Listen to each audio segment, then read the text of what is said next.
Hi friends, welcome to our channel. Today మనం 6th class new text బుక్లో ఉన్న 4వ లెసన్ ఆంధ్రప్రదేశ్ భూస్వరూపాల గురించి తెలుసుకుందాము.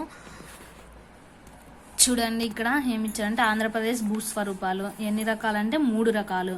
అవి పర్వతాలు లేదా కొండలు, మైదానాలు, పీఠభూములు. సో ఆంధ్రప్రదేశ్లో భూస్వరూపాలు 3 రకాలు: పర్వతాలు, కొండలు లేదా మైదానాలు, పీఠభూములు. చూడండి, ఇక్కడ పర్వతాలు లేదా కొండలు ఏమేమి ఉన్నాయంటే తూర్పు కనుమలు ఉన్నాయి. నెక్స్ట్ మైదానాలు వచ్చి తూర్పు తీర మైదానం ఉంది. నెక్స్ట్ వచ్చి పీఠభూములు వచ్చి దక్కన్ పీఠభూమి ఉంది అనమాట. సో పర్వతాల్లో వచ్చి తూర్పు కనుమల గురించి నేర్చుకుందాం, మైదానాలు వచ్చి తూర్పు తీర మైదానము, పీఠభూమి వచ్చి దక్కన్ పీఠభూమి గురించి నేర్చుకుందాము. సో ఈ భూస్వరూపాల్లో ఉన్న విభిన్న జీవన విధానాల గురించి మనం ఇక్కడ నేర్చుకోబోతున్నాం. నెక్స్ట్ చూడండి, ఇక్కడ భూస్వరూపాల గురించి స్మాల్ ఇంట్రొడక్షన్ ఇచ్చారు, అదేం పెద్ద అవసరం లేదు మనకి. నెక్స్ట్ ఇక్కడ చూడండి, పర్వతాలు ఇచ్చారు. సో పర్వతాల గురించి ఇక్కడ ఇచ్చారు. భూమి ఉపరితలంపై సహజంగా అత్యధిక ఎత్తు కలిగిన వాటిని పర్వతాలు అంటామన్నమాట. ఈ పర్వతాలు అనేటివి అడుగు భాగంలో విశాలంగాను పైకి వెళ్లే కొద్ది శిఖరాన్ని కలిగి ఉంటాయన్నమాట. ఇవి సహజంగా అత్యధిక ఎత్తును భూమిపైన సహజంగా అత్యధిక ఎత్తును కలిగి ఉండే వాటిని పర్వతాలు అంటాము. అవి కింద వైపు విశాలంగా ఉండి పైకి వెళ్ళే కొద్దీ శిఖరాన్ని కలిగి ఉంటాయన్నమాట. పైకి వెళ్ళే కొద్దీ శీతోష్ణ స్థితి చల్లగా ఉంటుంది అన్నమాట ఇక్కడ. నెక్స్ట్ వచ్చి పీఠభూములు. చూడండి, పీఠభూములు అనగా ఎత్తుగా ఉండి సమతలంగా ఉండే ప్రదేశాలు. భూమి మీద ఎత్తుగా ఉంటాయి ప్లస్ సమతలంగా ఉంటాయి అన్నమాట. వీటినే పీఠభూములు అంటాము. పీఠభూములు 1 లేదా అంతకంటే ఎక్కువ వైపులా నిటారుగా ఉండి సున్నితమైన వాలు కలిగి ఉంటాయి. ఇక్కడ శీతోష్ణ స్థితి అనమాట చాలా కఠినంగా ఉంటుంది అనమాట. అక్కడ నివసించడానికి యోగ్యమైనది కాదు. ఇక్కడ చూడండి, అగ్నిపర్వత మూలానికి చెందిన దక్కన్ పీఠభూమి భారతదేశంలో అతి ప్రాచీనమైన పీఠభూమి. సో దక్కన్ పీఠభూమి ఏంటంటే భారతదేశంలో అతి ప్రాచీనమైన పీఠభూమి. రాయలసీమలో ఎక్కువ భాగం ఈ దక్కన్ పీఠభూమిలోనే ఉందన్నమాట. రాయలసీమలో ఎక్కువ భాగం దక్కన్ పీఠభూమిలోనే ఉంది. నెక్స్ట్ చూడండి, నెక్స్ట్ ఇక్కడ ఏమి ఇచ్చారంటే ఎక్కువ భాగం గనులు పీఠభూముల్లోనే ఉంటాయి అన్నమాట. పీఠభూములు ఏంటి అంటే ఎక్కువ ఖనిజ సంపదను కలిగి ఉంటాయి. ఎక్కువ భాగం గనులు కూడా పీఠభూముల్లోనే ఉంటాయి. సున్నం రాయి, మ్యాంగనీస్, రాతినార, ఇనుము, బంగారు, వజ్రాలు, గ్రాఫైట్, డోల్మైట్, క్వార్ట్జ్, సిలికా మొదలైన పదార్థాలు అన్నీ కూడా మనకి పీఠభూమిలో లభిస్తాయి. దక్కన్ పీఠభూమి లావా పీఠభూమి కూడా అంటారనమాట. ఈ లావా పీఠభూమి ఏంటంటే పత్తిని పండించడానికి అనుకూలమైనది. నల్లరేగడి నేలకి ప్రసిద్ధి చెందింది లావా పీఠభూమి. నెక్స్ట్ చూడండి, సముద్ర మట్టం నుంచి 4000 నుంచి 6000 మీటర్ల ఎత్తుగల టిబెట్ పీఠభూమి ప్రపంచంలో అతి ఎత్తైన పీఠభూమి. ప్రపంచంలో ఎత్తైన పీఠభూమి ఏదంటే టిబెట్ పీఠభూమి. అది 4000 నుంచి 6000 మీటర్లు ఎత్తుందనమాట. నెక్స్ట్ చోటా నాగపూర్ పీఠభూమిలో ఇనుము, బొగ్గు, మ్యాంగనీస్ నిల్వలు అత్యధికంగా ఉన్నాయి. చోటా నాగపూర్ పీఠభూమిలో ఏమున్నాయంటే బొగ్గు, ఇనుము, మ్యాంగనీస్ నిల్వలు అత్యధికంగా ఉన్నాయి. నెక్స్ట్ చూడండి, మైదానాలు. సముద్రం నుంచి గరిష్టంగా 200 మీటర్ల ఎత్తులో ఉండే వాటిని మైదానాలు అంటాము. ఇక్కడ ఎక్కువ జనసాంద్రత ఉంటుంది, ప్లస్ ఎక్కువ పంటలు పండుతాయి, రవాణా సౌకర్యాలు కూడా ఎక్కువ ఉంటాయి అన్నమాట మనకి. భారతదేశంలో గంగా సింధు మైదానం ప్రపంచంలో ప్రసిద్ధి చెందిండేది. మన ఇండియాలో ఏంటంటే గంగా సింధు మైదానము ప్రపంచపరంగా ప్రసిద్ధి చెందిందనమాట. నెక్స్ట్ చూడండి, ఇక్కడ ఆంధ్రప్రదేశ్ భూస్వరూపాల గురించి ఇచ్చినారు కదా. సో ఇక్కడ మన భారతదేశంలో 28 రాష్ట్రాల్లో ఉన్నాయి. దాంట్లో ఆగ్నేయ దిక్కులో ఒక రాష్ట్రం ఉంది. భారతదేశ తూర్పు తీర మైదానాన్ని ఆనుకొని ఆంధ్రప్రదేశ్ రాష్ట్రం ఉంది. ఉత్తరాన ఛత్తీస్గఢ్ ఉంది, ఒడిషా రాష్ట్రాలు. ఉత్తరంలో మన ఆంధ్రప్రదేశ్కి సరిహద్దులు ఏమేమి ఉన్నాయంటే ఛత్తీస్గఢ్, ఒడిషా. దక్షిణంలో తమిళనాడు, పశ్చిమాన తెలంగాణ ఉంది, నైరుతి దిశలో కర్ణాటక, తూర్పున బంగాళాఖాతం మన రాష్ట్రం యొక్క సరిహద్దులు అనమాట. మన రాష్ట్రం యొక్క తీరరేఖ పొడవు ఉంటుంది కదా, ఇక్కడ తీరరేఖ అనేది తీరరేఖ పొడవు ఇక్కడ ఇచ్చారు చూడండి, 972 కిలోమీటర్లు అనమాట. సో 972 కిలోమీటర్లు. 2011 జనాభా లెక్కల ప్రకారం భారతదేశం విస్తీర్ణం పరంగా 7వ రాష్ట్రము, జనాభా పరంగా 5వ రాష్ట్రము ఉందన్నమాట. మనది ఆంధ్రప్రదేశ్ అనేది జనాభా పరంగా 7వ పెద్ద రాష్ట్రం, జనాభా పరంగా 5వ పెద్ద రాష్ట్రము, విస్తీర్ణం పరంగా 7వ రాష్ట్రం అన్నమాట. నెక్స్ట్ చూడండి, మన ఆంధ్రప్రదేశ్ 2 భాగాలుగా ఉంది. అంటే కోస్తా ప్రాంతం ఒకటి, రాయలసీమ ప్రాంతం ఒకటి. కోస్తా ప్రాంతంలో గోదావరి, కృష్ణా, పెన్నా నదులు ఉన్నాయి, సారవంతమైన నేలలు ఉన్నాయి. నెక్స్ట్ రాయలసీమ ప్రాంతంలో అంత ఎక్కువ వర్షపాతం పడదు. ఇది 4 జిల్లాల సమూహము. ఇక్కడ తక్కువ వర్షపాతం ఉంటుంది. ఉద్యాన పంటల కేంద్రాన్ని రాయలసీమ అంటాం అన్నమాట. ఉద్యాన పంటల కేంద్రంగా ఏం పిలుస్తామంటే రాయలసీమని పిలుస్తాము. నెక్స్ట్ చూడండి, ఆంధ్రప్రదేశ్ నైరుతి దిశలో దక్కన్ పీఠభూమి, తూర్పు దిశలో తూర్పు కనుమలు ఉన్నాయి. ఇక్కడ చూడండి, నైరుతి దిశలో దక్కన్ పీఠభూమి, ఇక్కడ తూర్పు కనుమలు అనేటివి ఉన్నాయి.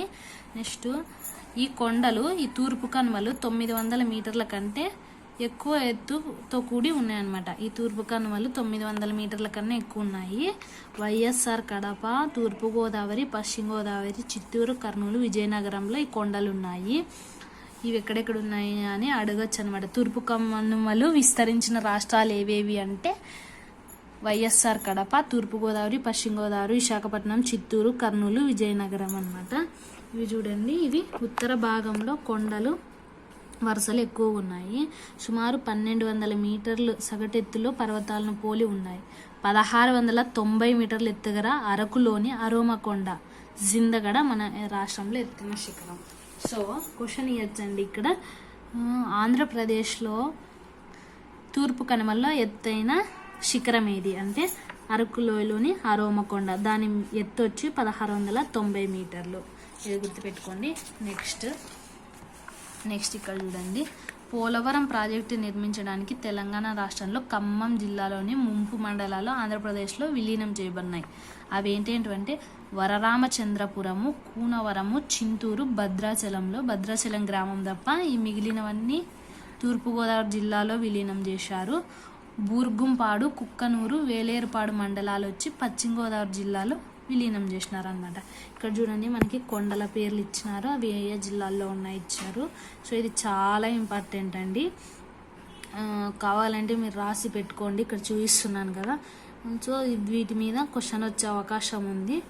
ఇక్కడ చూడండి, కర్నూలు జిల్లాలో ఏ కొండలు ఉన్నాయని రావచ్చు, నల్లమల లేదా ఎర్రమల కొండలు. చిత్తూరు జిల్లాలో వచ్చి శేషాచలము, హార్స్లీ కొండలు. అనంతపురంలో వచ్చి పెనుగొండ, మడక్షిర కొండలు. ఇలా అడగవచ్చు, ఇది చాలా ఇంపార్టెంట్. నెక్స్ట్, ఈ కొండలన్నీ ఏమిటితో నిర్మితమైన అంటే చార్నోకైట్, ఖాండలైట్ అనే రాళ్ళు అనమాట. ఈ కొండలన్నీ ఏ రాయితో నిర్మించినారని అడగచ్చు. చార్నోకైట్, ఖాండలైట్ అనే రాళ్ళతో నిర్మించినారు. సో విశాఖపట్నంలో అరకులోయలో బొర్రా గుహలు, తూర్పు పశ్చిమ గోదావరి జిల్లాలో పాపి కొండలు నైసర్గిక ప్రదేశ. పర్యాటకులు ఎక్కువగా వెళ్ళేది ఎక్కడికంటే అరకులోయలో ఉండే బొర్రా గుహలకి. నెక్స్ట్ పశ్చిమ గోదావరి, తూర్పు గోదావరిలో పాపి కొండలకి వెళ్తారు. నెక్స్ట్ చూడండి, లంబసింగి అనేది విశాఖపట్నంలో ఒక చింతపల్లి మండలంలో ఉన్న ఒక మారుమూల ప్రాంతం అనమాట. ఇక్కడ చలికాలంలో అత్యల్ప ఉష్ణోగ్రతలు నమోదవుతాయి. దీన్ని ఆంధ్ర కాశ్మీర్గా పిలుస్తారు. సో ఆంధ్ర కాశ్మీర్గా పిలువబడే ఊరు ఏంటి అంటే లంబసింగి. ఇది విశాఖపట్నంలోని చింతపల్లి మండలంలో ఉంది. నెక్స్ట్ చూడండి, కొండ ప్రాంతాలలో నేలలు ఎగుడు దిగుడుగా వాలుగా ఉంటాయి కాబట్టి అక్కడ కాఫీ, తేయాకు వంటి పంటలు పండించడానికి అనువుగా ఉంటాయి అన్నమాట. నెక్స్ట్ చూడండి, పోడు వ్యవసాయం లేదా జూమ్ వ్యవసాయం అంటాం. ఇది ఒక గిరిజన వ్యవసాయ పద్ధతి, లేదా దీన్నే స్థల మార్పిడి వ్యవసాయం లేదా జూమ్ వ్యవసాయం అంటాము. ఇక్కడ ఎక్కువగా ఈ పంటల్లో జొన్న, మొక్కజొన్న అనేటివి పండిస్తారు. ప్రస్తుతం ఈ పద్ధతి అంత ఆచరణలో లేదన్నమాట. నెక్స్ట్ చూడండి, ఇక్కడ పోడు వ్యవసాయం చేసే వాళ్ళు పెరటి తోట నుంచి వచ్చే దిగుబడితో వాళ్ళు సంవత్సరం అంతా జీవిస్తారు. సో వాళ్ళు కొండ ప్రాంతాల్లో నివసిస్తారు కాబట్టి వాళ్ళకి తాగడానికి వాటర్ ఉండదు. వాళ్ళు చిన్న చిన్న వాగులు, సహజమైన ఇలాంటి నీటి ఊటల నుంచి వాటర్ తెచ్చుకొని తాగుతుంటారనమాట.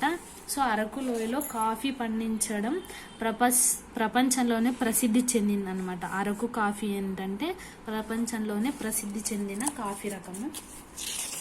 నెక్స్ట్ చూడండి, ఇక్కడ ఒక గిరిజన తెగ గురించి ఇచ్చినారు. ఇక్కడ చూడండి వ్యవసాయము అంటే చెంచులు ఒక గిరిజన సమూహం అన్నమాట. వీళ్ళు జూమ్ వ్యవసాయం లేదా పోడు వ్యవసాయం చేస్తారు. ఆంధ్రప్రదేశ్లో కర్నూలు, గుంటూరు, ప్రకాశం జిల్లాలో ఉన్నారు. ఈ చెంచులు అనే వాళ్ళు ఎక్కడెక్కడ ఉన్నారు అంటే ఆంధ్రప్రదేశ్లోని కర్నూలు, గుంటూరు, ప్రకాశంలో ఉన్నారు. నెక్స్ట్ ప్రభుత్వం 1889లో శ్రీశైలంలో ఇంటిగ్రేటెడ్ గిరిజన అభివృద్ధి సంస్థ యొక్క ప్రధాన కార్యాలయం ఏర్పాటు చేసింది. వీళ్ళు మౌఖిక సాహిత్యం, మానవ భావాలు, ఆలోచనల యొక్క పురాతన రికార్డులలో ఒకటిగా పరిగణించబడుతుంది. సో ఇదంతా మనకి మ్యాటర్ ఎక్కడి నుంచి తీసుకున్నారంటే ద చెంచెస్ బై హెమెన్ డార్ఫ్ అనే పుస్తకం ఆధారంగా తీసుకున్నారు. హెమెన్ డార్ఫ్ అనే వ్యక్తి చెంచుల మీద ఒక పుస్తకం రాశారనమాట. సో ద చెంచెస్ బై హెమెన్ డార్ఫ్ అనే పుస్తకం ఆధారంగా ఇది తీసుకున్నారు. నెక్స్ట్ చూడండి పీఠభూములు అంటే ఆంధ్రప్రదేశ్లో పీఠభూమి దక్కన్ పీఠభూమిలో తూర్పు భాగానికి చెందింది. సో రాయలసీమలో ఎక్కువ భాగం ఈ దక్కన్ పీఠభూమిలో ఉందన్నమాట. ఇక్కడ వర్షపాతం చాలా తక్కువగా ఉంటుంది, అందుకే దీన్ని కరువు పీడిత ప్రాంతంగా చెప్తాము. ఇక్కడ కడప, కర్నూలులో ఎక్కువ నల్లరేగడి నేలలు ఉంటాయి. సో ఆ నల్లరేగడి నేలలో తక్కువ వాటర్ని పట్టి ఉంచే సామర్థ్యం ఉంటుంది, కాబట్టి ఇక్కడ చౌడు నేలలు ఎక్కువ ఉంటాయి. ఈ చౌడు నేలలకి సున్నం మరియు క్షారాల క్షణాలు ఎక్కువ ఉంటాయి, కాబట్టి పంటలు పండించడానికి అంత అనుకూలం కాదన్నమాట. నెక్స్ట్ చూడండి, నెక్స్ట్ ఇక్కడ ఇచ్చారు జూన్ నుండి నవంబర్ వరకు వర్షాకాలం. మన ఆంధ్రప్రదేశ్లో ఏంటంటే జూన్ నుండి నవంబర్ వరకు వర్షాకాలం అనేది ఉంటుంది. వర్షాకాలంలో వేసే పంటను ఖరీఫ్ అనేసి అంటాము. నెక్స్ట్ నీటి సమస్య. కొందరు రైతులు ఈ నీటి సమస్య వల్ల ఏంటంటే కొంతమంది రైతులు మామిడి, సపోటా, బత్తాయి తోటలను పెంచడం ప్రారంభించినారు. ఇవైతే వాటర్ సోర్స్ తక్కువ ఉన్నా కూడా పెరుగుతాయండి. నెక్స్ట్ చూడండి, అత్యల్ప వర్షపాతము, భూగర్భ జలాల తగ్గుముఖం పట్టడంతో అనంతపురం జిల్లాలో కొన్ని ప్రాంతాలు తీవ్ర నీటి కొరతను ఎదుర్కొంటున్నాయి. అవేమేం ప్రాంతాలంటే కళ్యాణదుర్గము, రాయదుర్గం అనే ప్రాంతాల్లో చాలా నీటి కొరత అనేది. నెక్స్ట్ వచ్చి మైదానాల గురించి ఇచ్చినారు. ఆంధ్రప్రదేశ్లో కోస్తా జిల్లాల్లో ఈ మైదానాలు అనేవి విస్తరించి ఉన్నాయి. మన రాష్ట్రంలో ఉత్తరాన శ్రీకాకుళం నుంచి దక్షిణాన ఉన్న నెల్లూరు జిల్లా వరకు ఈ తీర మైదానం అనేది ఉందన్నమాట. నెక్స్ట్ చూడండి, నెక్స్ట్ ఇక్కడ డెల్టా మైదానాలు అంటే గోదావరి, కృష్ణా నదిల మధ్య డెల్టాలు ఉన్నాయి కదా, వీటిని ఆహార ధాన్యాలకు గిడ్డంగులు వంటివి అంటారు. మన భారతదేశంలో దక్షిణ భారతదేశం ధాన్యాగారంగా పిలువబడేది ఏంటంటే ఇది గోదావరి, కృష్ణా డెల్టా మైదానాన్ని ఏమంటామంటే దక్షిణ భారతదేశం యొక్క ధాన్యాగారంగా పిలుస్తాము. సో దక్షిణ భారతదేశం యొక్క ధాన్యాగారం ఏంటి అంటే గోదావరి, కృష్ణా నది యొక్క డెల్టా మైదానము. నెక్స్ట్ చూడండి, వర్షాకాలంలో పండించే పంటను ఖరీఫ్ అంటాము, శీతాకాలంలో పండించే పంటని రబీ అని పిలుస్తాము. నెక్స్ట్ ఇక్కడ ఏముంది, తూర్పు తీర మైదానము కృష్ణా గోదావరి డెల్టాలో శ్రీకాకుళంలోని వంశధార, నెల్లూరులోని పెన్నా డెల్టా ప్రాంతంలో ఇరుకుగా ఉంటుంది. చూడండి, ఆంధ్రప్రదేశ్లోని తూర్పు తీర మైదానము కృష్ణా గోదావరి డెల్టాలో తప్ప, అంటే కృష్ణా గోదావరి డెల్టా విశాలంగా ఉంటుంది అక్కడ తప్ప, శ్రీకాకుళంలో వంశధార డెల్టా మరియు నెల్లూరులో పెన్నా డెల్టా చాలా ఇరుగ్గా ఉంటుంది. సో ఈ మైదానాలు ప్రపంచంలోనే ప్రసిద్ధి పొందిన కొల్లేరు సరస్సు అంటే ఇది మంచినీటి సరస్సు, పులికాట్ సరస్సు అంటే ఇది ఉప్పు నీటి సరస్సులు ఉన్నాయన్నమాట. ఇక్కడ ఈ డెల్టాల్లో ఏమేమి ఉన్నాయంటే కొల్లేరు సరస్సు, పులికాట్ సరస్సు ఉన్నాయి. కొల్లేరు సరస్సు పశ్చిమ గోదావరి జిల్లాలో ఉంది, కొల్లేరు పశ్చిమ గోదావరి జిల్లాలో ఉంది. పులికాట్ సరస్సు వచ్చి నెల్లూరు జిల్లాలో ఉంది అనమాట. పులికాట్ సరస్సు, ఉప్పునీటి సరస్సు ఇది నెల్లూరు జిల్లాలో ఉంది. సో పంటలు ఎన్ని రకాలంటే నగదు పంట, ఇంకోటి ఆహార పంటలు ఉంటాయి. నగదు పంట అంటే ఏంటంటే ఇది రైతుకి ఎక్కువ ఆదాయాన్ని, లాభాన్ని ఇస్తాయి అనమాట. వాణిజ్యపరంగా పంటలు పండించడానికి వేరుశనగ, పసుపు, చెరుకు, పొగాకు వీటిని నగదు పంటలు లేదా వాణిజ్య పంటలు అంటారు. ఆహార పంటలు అంటే ఆహారంను సామాన్యంగా వినియోగం కొరకు ఉపయోగిస్తారనమాట. వరి, చిరుధాన్యాలు, కూరగాయలు మొదలైనవన్నీ ఆహార పంటలు. సో ఆక్వాకల్చర్ అంటే జలసేద్యం, ఆహారం కొరకు జలచరాలను పెంచుట ని ఆక్వాకల్చర్ అంటాం. ఆక్వాకల్చర్ అంటే చేపలు, రొయ్యలు, పీతలు మొదలైనవి ఒక చెరువులాగా తవ్వించేసి దాంట్లో పెంచి వాటిని అమ్ముకుంటారు అనమాట వాళ్ళు. దాన్ని ఏమంటామంటే ఆక్వాకల్చర్ అంటారు. నెక్స్ట్ చూడండి, ఇక్కడ పదకోశం ఇచ్చారు. ఇంతతో లెసన్ అయిపోయింది. మనం లెసన్లో చూసిన పదాలన్నీ ఇక్కడ ఇచ్చారనమాట. ఇక్కడ కొత్త మెరక భూములు అనేవి ఇచ్చారు. అంటే మైదాన ప్రాంతానికన్నా కొంచెం ఎత్తుగా ఉండే వాటిని మెరక భూములు అంటారు. సో వీటి మీద బిట్స్ ఎలా వస్తాయో ఇప్పుడు చూద్దాము. ఇక్కడ చూడండి, తూర్పు కనుమల్లో ఎత్తైన శిఖరము. ఇందాక చూసాం కదా, అరోమా కొండ అరకు లోయలోని. ఏపీలో చాలా భాగం దక్కన్ పీఠభూమిలో కలదు. మైదాన ప్రాంతంలో డ్యాష్ పంట ఎక్కువ పండిస్తారు. మైదానంలో వాటర్ సోర్స్ ఎక్కువ ఉంటుంది కాబట్టి వరి పంట ఎక్కువ పండిస్తారు. తూర్పు కనుమల్లో కొండలు డ్యాష్ ఏర్పడినాయి, రాతి పొరచే ఏర్పడినాయి. కొండ ప్రాంతాల్లో ప్రజలు డ్యాష్ నుంచి నీరు తెచ్చుకుంటారు. చిన్న చిన్న వాగులు మరియు ఊటల నుంచి తెచ్చుకుంటారు. డ్యాష్ నేలలో ఎక్కువ శాతం సున్నం క్షార లవణాలు ఉన్నాయి. చౌడు నేలలు. మైదాన ప్రాంతాల్లో డ్యాష్ కురిసే నేలలు. ఎక్కువ వర్షం మైదాన ప్రాంతాల్లో కురుస్తాయి అన్నమాట. ఈ చౌడు నేలలో ఎక్కువ సున్నం క్షారం ఉంటాయి కాబట్టి పంటలు అంతగా పండవు. నెక్స్ట్ చూడండి, పీఠభూములు వీటికి ప్రసిద్ధి. ఖనిజాలు. పీఠభూముల్లో ఎక్కువ ఏముంటాయి? ఖనిజాలు ఉంటాయి. మైదానాల్లో ఎక్కువ జనాభా ఉంటుంది, పంటలు బాగా పండుతాయి అనమాట. నెక్స్ట్ నల్లరేగడి నేలలు ఏ పంటకు సారవంతమైనవి? పత్తి. నల్లరేగళ్ళు ఎక్కువ ఏం పండిస్తారంటే పత్తి. నెక్స్ట్ కోస్తా ఆంధ్రాలో డ్యాష్ జిల్లాలు కలవు. కోస్తా ఆంధ్రాలో 9 జిల్లాలు ఉన్నాయి, అదే రాయలసీమలో అయితే 4 ఉన్నాయి అనమాట. సో ఈ లెసన్ ఇంతతో completed friends. Thank you for watching. మరో వీడియోలో కలుద్దాం. Till then by.